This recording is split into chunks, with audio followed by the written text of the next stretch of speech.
m'a signalé des traces plus récentes, donc on va aller regarder ça. Nous sommes en début d'après-midi, nous nous enfonçons dans la forêt de Soignes avec Willy Van de Velde, garde forestier à la recherche de traces de castors. Ça a l'air d'avoir été fait cette nuit, quoi. Donc c'est tout frais.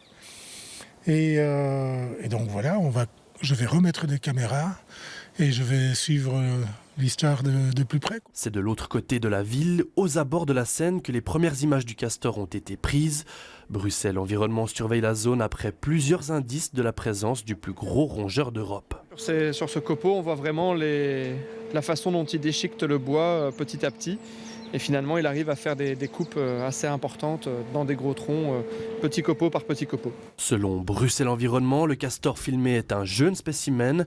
Durant leur deuxième année, ces rongeurs quittent le cercle familial pour coloniser de nouveaux territoires. Je pense que les castors viennent de la région flamande. Juste au nord de Bruxelles, il y a Vilvoorde avec déjà plusieurs familles de castors qui sont installées sur la Dyle et dans des réserves, donc on pense qu'ils viennent de là naturellement. Avant que la chasse ne le fasse disparaître, le castor était un animal courant en Belgique. On atteste le nom de certaines communes comme Bièvre, qui est l'autre nom du castor européen. Le castor européen justement qui se dit aussi bever en néerlandais. Au nord de Bruxelles, nous avons Strombeek-Bever.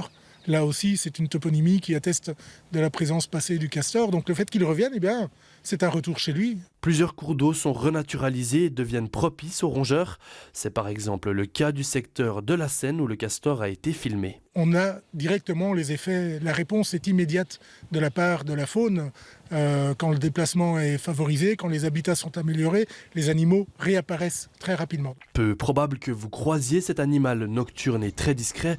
Et si la chance vous sourit, une seule règle. Le geste à faire, et qui inclut tous les gestes à ne pas faire, c'est de lui foutre la paix.